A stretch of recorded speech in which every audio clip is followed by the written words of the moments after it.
Okay, so we are going to do Krishna ni begane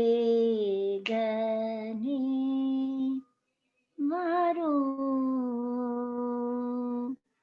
Krishna ni begane varu. Krishna ni begane varu. Begane varu. Mughavannu toro.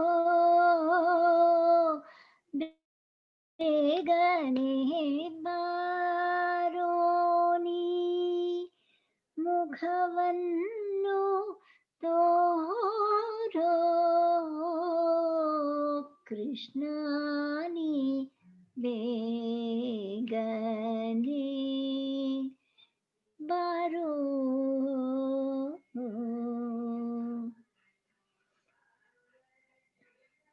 Okay, just a little something.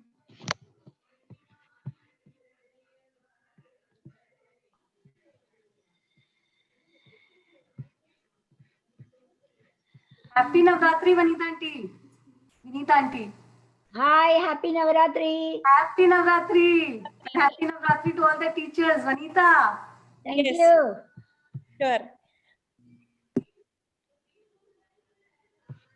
So it starts from the beginning. Navratri, Gayatri auntie.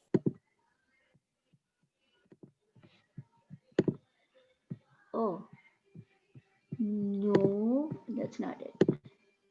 Okay, so this is either through mama and the side la irukkurda eppadi irukkurda. Okay. There is a little minus sign will come. If you press it, it will get minimized. Okay. So we are going to talk a little bit about the dance of India and how it evolved over a period of time, the evolution of classical and folk dances of India. So the mythology, there is the legend and the mythology, and then maybe what happened in terms of sociological considerations. We will also discuss that. The legend and mythology is that Lord Shiva was doing his Sandhya Tandava, and after a long, hard day's work in the fields, all the farmers gathered around and they watched in awesome respect Lord Shiva's dance. And they said, how do we go about learning this kind of dancing? And how do we go about learning about all the stories and legends of our gods through this form of dancing? So they went and asked Lord Brahma, can you please help us learn this particular art form? And Lord Brahma commissioned sage Bharata to write a fifth Veda. Not the four Vedas are the Rig, Yajur, Sama, and Atharva. The fifth Veda is the Natya Veda, and he commissioned him to write Natya Veda so that the common masses can understand and learn the dance that Lord Shiva performed, and to also develop a side art form for the women also who cannot do so many athletic moves as the men can. So Sage Bharata set about writing dance of Shiva and Lasya, which is the dance of Parvati. So Parvati has been teaching us through the centuries how to dance, as in Harry Potter as well. How it may have really happened is that as we turned from hunter-gatherers into farmers and we settled in communities, and there were different forms of entertainment developed, and as the cities grew, more formalized, codified classical dance forms evolved. And this is shown in many, many, many sculptures and paintings in India. And so you can see dancing figurines sculptured in all the temples and ancient monuments of India. Here are some more examples, and you can also see the ancient instruments that they were using, which kind of resemble the veena.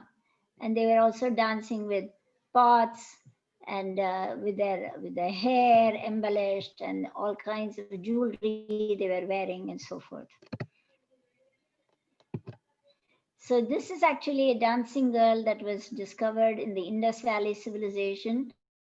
It is dated 2500 BCE, which makes it about 4,000 or 5,000 years old.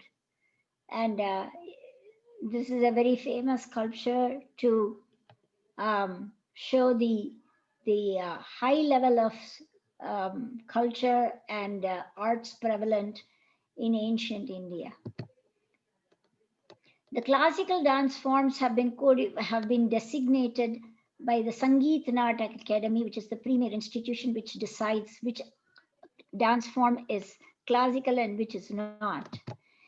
They have recognized it based on Natya Shastra, which was written by Bharata Muni. There are other subsequent works to Natya Shastra, such as Sangeeta Ratnakara and Abhinaya Darpana, which further elaborated the concepts in Natya Shastra. Natya Shastra itself is a big book. It's about 60,000 shlokas. And the Sangeet Natak Academy has codified the forms of dancing that we will see shortly as classical dance forms of India. So Bharata Muni, when he wrote Natya Shastra, it is one of the few documents which talk about rasa.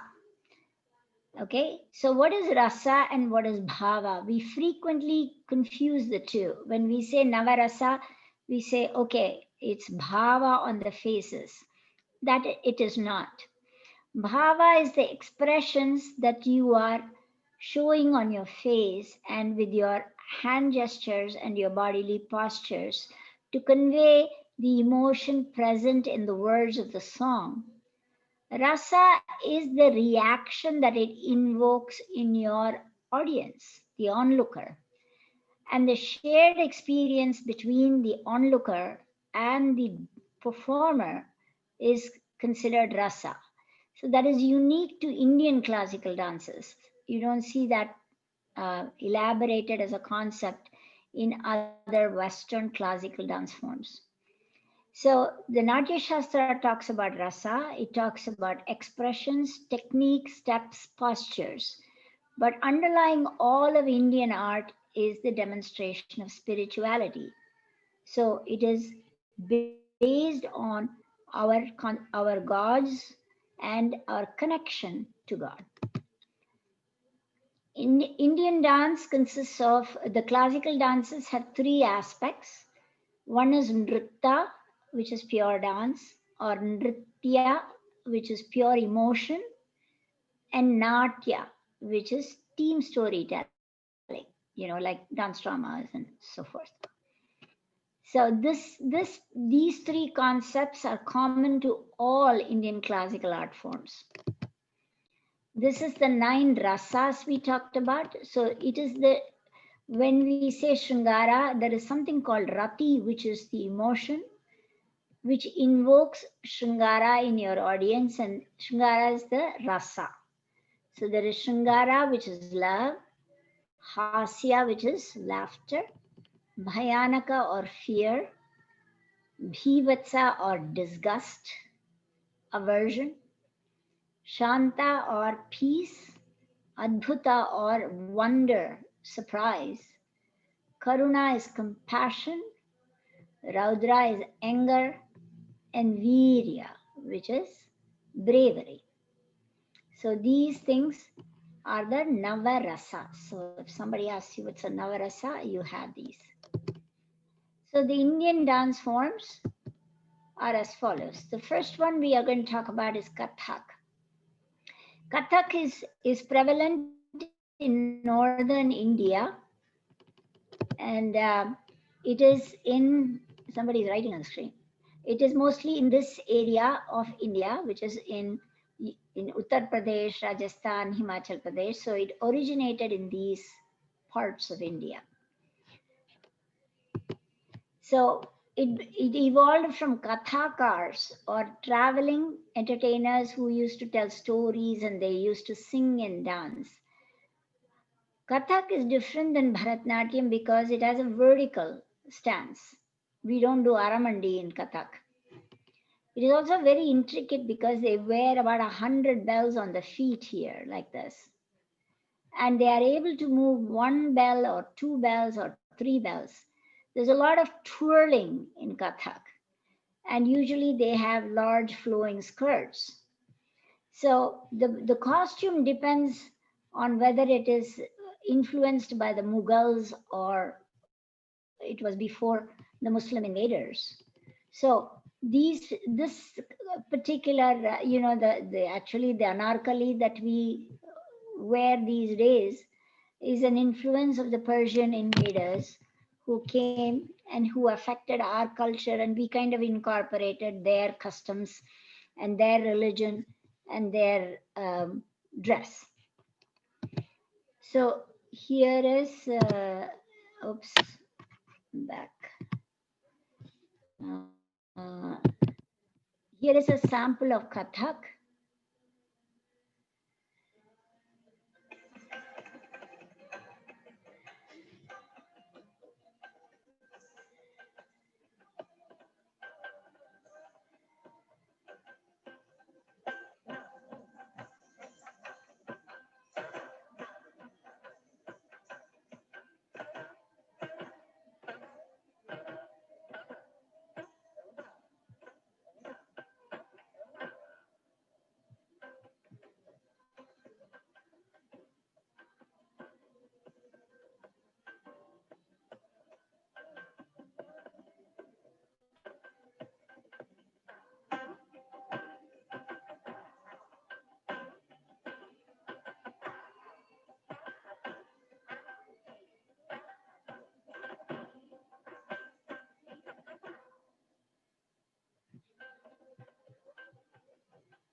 So these people also, they can do 16 twirls, 20 twirls, 30 twirls at a time, which is amazing. So the next one we are going to talk about is Odissi. Odissi origin is Orissa, state of Orissa, and it is very consistent with Natya Shastra. A lot of the songs are taken from Saint Jayadeva's poems, and they also do a lot of dancing these days with social themes, like inequality, women empowerment, and so on. And it hails from this part of India, which is the state of Orissa. And many of the songs are in Sanskrit. And here is, oops.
So this is very similar to Bharatnatyam, and we owe a lot. When you look at the footwork and everything for a Odissi, you will see that they are very similar to ours.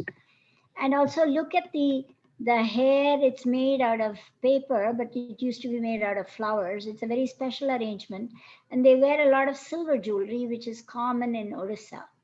So those are the differences between Bharatnatyam and Odissi. The other one we are going to look at is Manipuri. Manipuri is also a very interesting dance form. It is from the eastern state of Manipur, very close to China. So there's a lot of influence of Chinese culture in their the way they dress, the way the facial features are, and the music that they use for the dance. It is influenced by Burma and Assam. The dancer appears to be floating in a costume because it's a very stiff skirt. You can barely see her feet. And they use more flower garlands and less jewelry. And there's a lot of Krishna Radha themes. And so there's a lot of group dancing. And it hails from this little state here called Manipur. And it's really a very beautiful art form. So if you see that,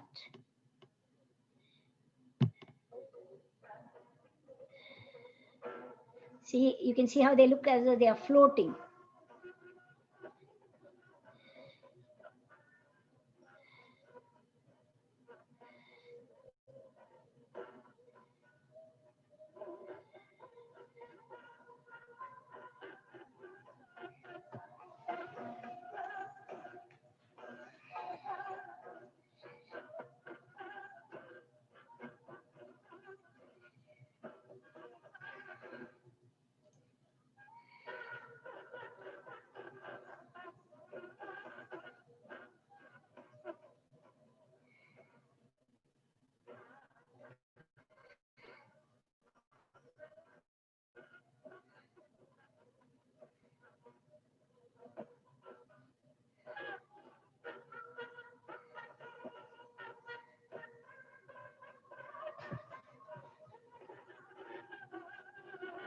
So that's also Radha Krishna themes.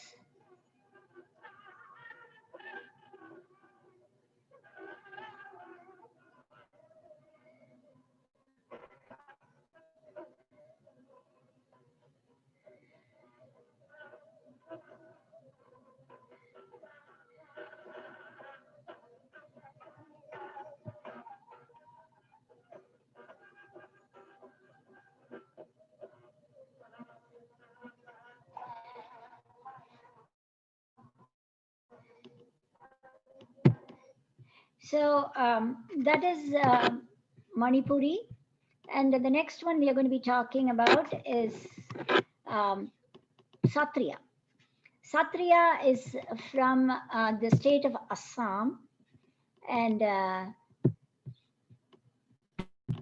it is historically reserved for monks, and they are Vaishnavite monks who were in the monastery. And today, both men and women perform. It's not just restricted to men. And it's very similar to other South Indian dance forms. It's amazingly similar. Um, that's what I found very interesting. And it's a new entrant in the list of classical dance forms. It is from the state of Assam right here. So Manipuri is right here, and Assam is right here, and Satriya is from Assam. But when you look at it, you will see the people who are playing male roles will wear caps, and this is on Lord Vishnu.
So that I found this very interesting because if you just put them in a Bharatnatyam costume, it could well be Bharatnatyam, except they are not wearing bells. So next we move on to Kuchipudi, which is from the state of Andhra Pradesh. And the costumes and the only thing that's different is the hair for the Kuchipudi people. But other than that, we wear the same costumes, we wear the same head jewelry and so forth. And we are very close to each other, Kuchipudi and Bharatnatyam.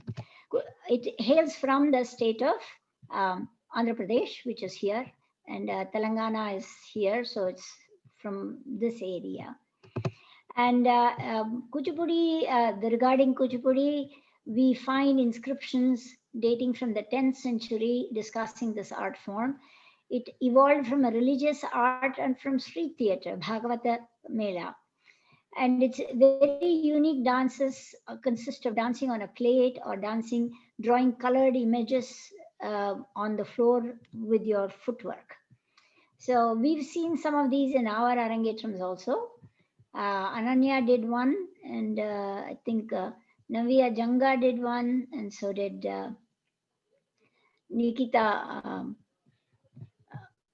in a few years ago.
So we'll also look at the next the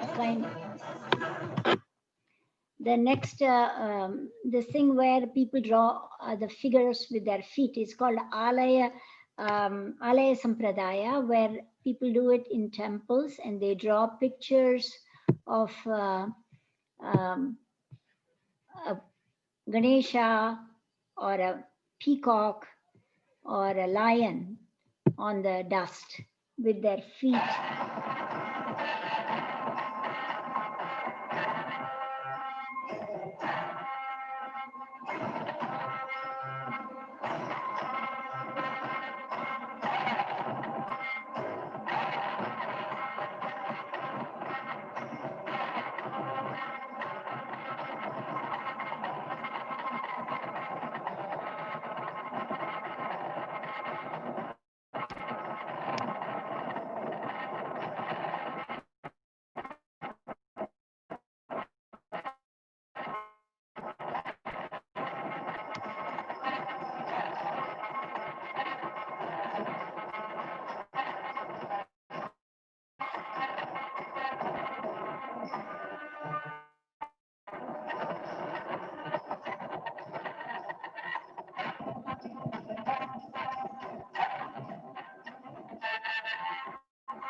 So she drew a lion.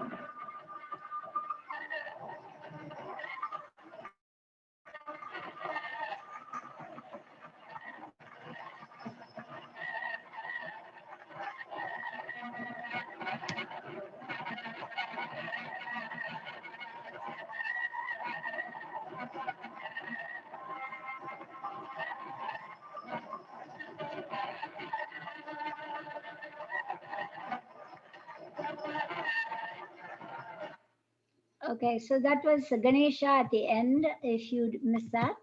That is Kuchipudi with its various special kind of dancing. And then we move on to Mohiniyattam. Mohiniyattam means the dance of the Mohini, the dance of the enchantress. It is based upon the dance by Mohini, who is an avatar of Lord Vishnu, when they came to distribute, when Vishnu came to distribute the Amritam to the Devas and the Asuras. It is primarily danced by women and graceful swaying movements. Look at the special costume, very similar to what they wear in Kerala. And the jewelry also and the hair also is based upon ancient traditions of dress in Kerala. And it hails from this state, the Kerala state of Kerala here. And here is a little bit of Mohiniyattam.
So they are, the Aramandi is done with feet wide apart, and that suits the kind of costume that they wear. So the dance movements are designed to embellish the costumes also.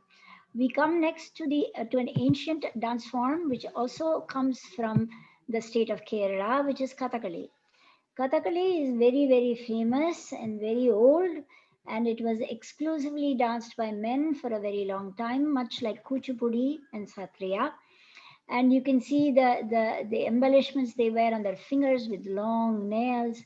And this makeup takes about 4.5, 5 hours.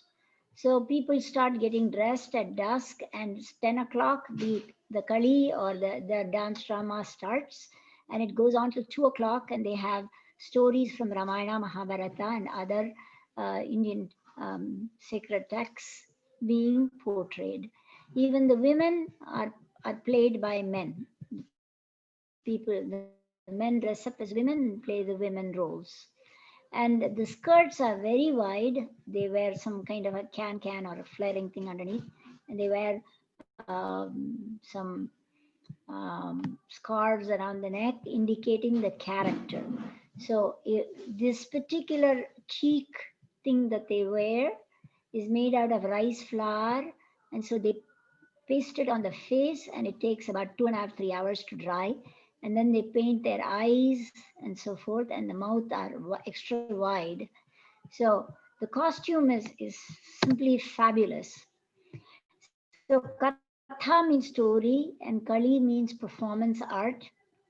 It began as a way to bring the epic legends to the masses. Elaborate costumes, makeup to define good and evil characters, historically performed by men, including female characters. So let's watch a little bit of Kathakali.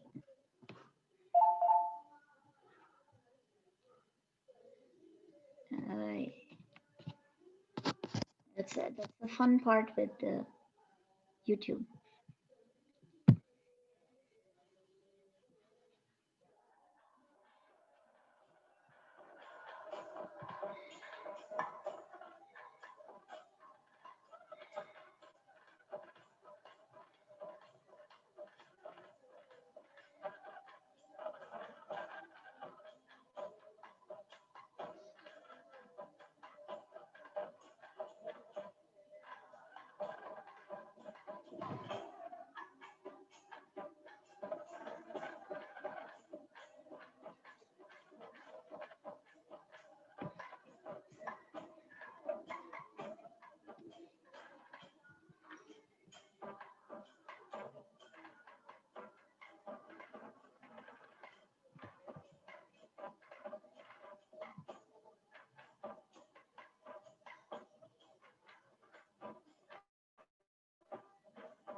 Her heart is fluttering.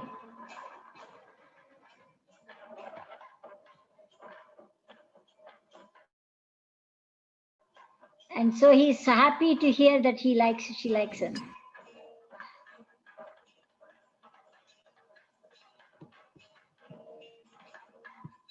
So Kathakali is actually a very athletic dance where people also dance very aggressively on the edges of their feet. So this is another example.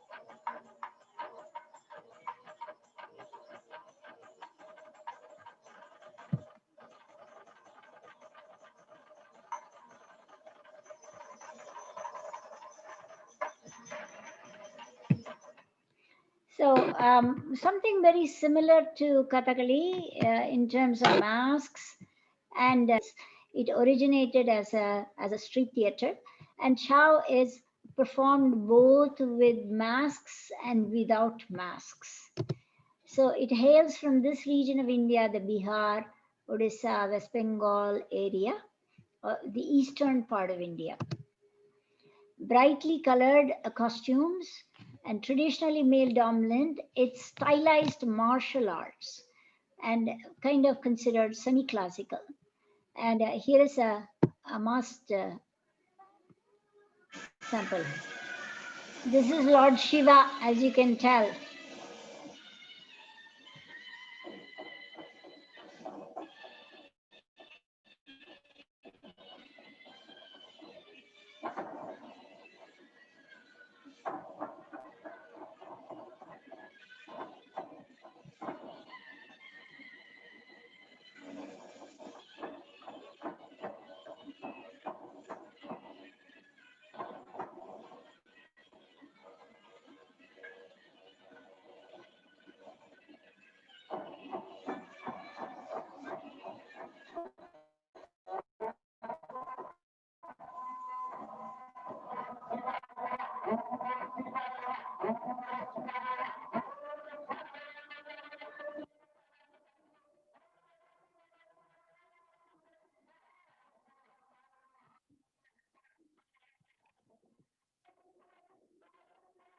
So there is Durga.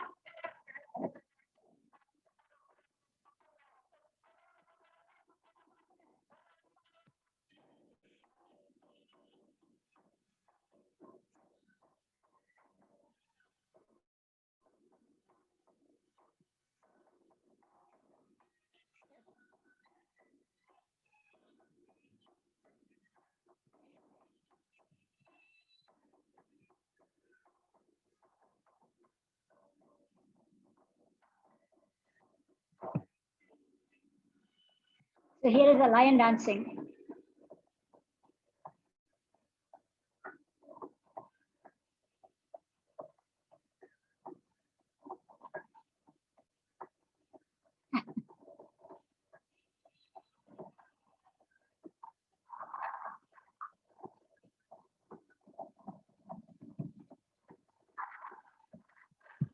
So you can see the entertainment value there.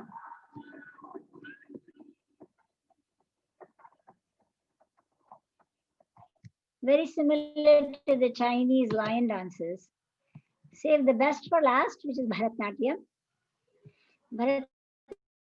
Bharatnatyam is also based on Natya Shastra. It hails from the southern state of Tamil Nadu. And it dates back to the 2nd century in terms of practice and performance and citations in literature. It's a very unique form and posture because it is based on a bent rhomboid shaped posture. If you think combination of tap and mime, you've defined Bharatnatyam. Historically, it's performed solo, but these days there's a lot of group dancing and Natya, which is group storytelling. And here is a sample of Savita Shastri.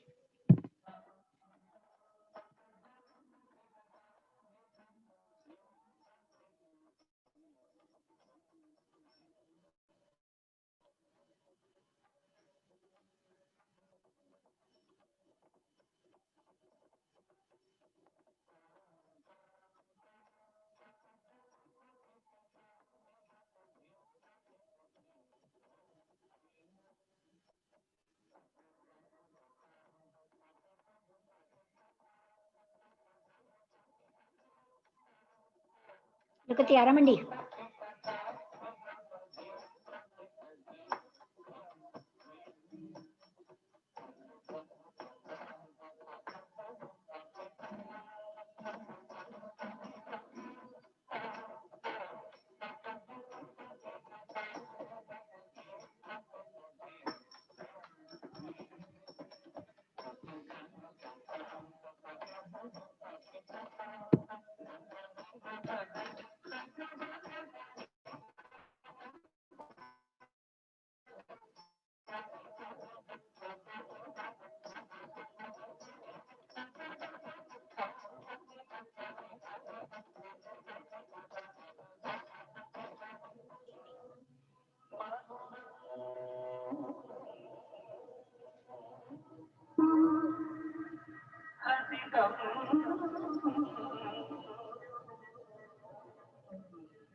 So those are the 8 forms of classical dances.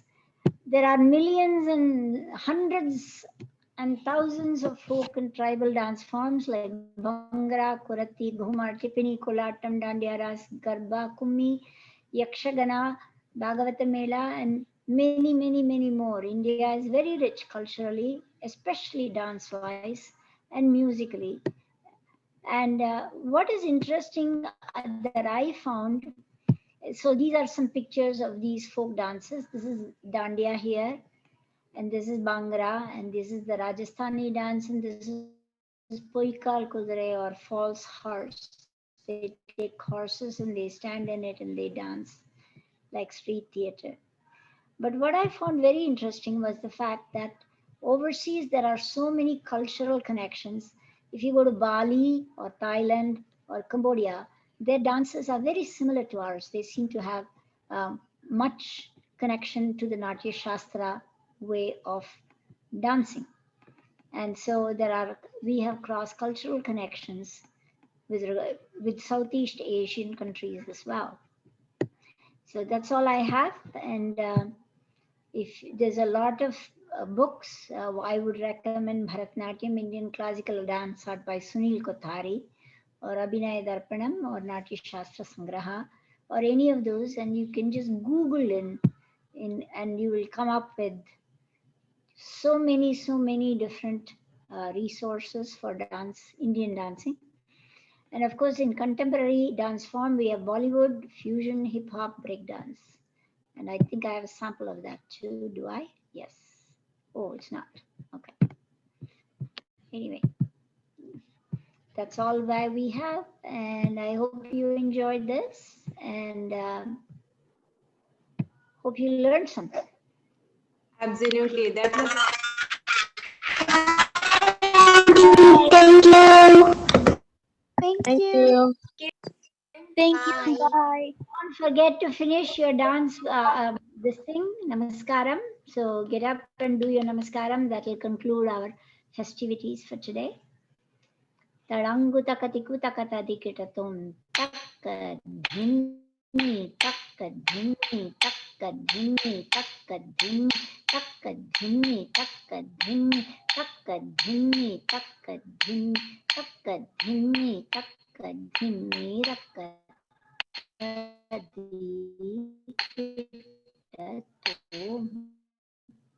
happy faces, and we hope we can do it in person next year, God willing. Bye, Auntie. Thank you. Bye.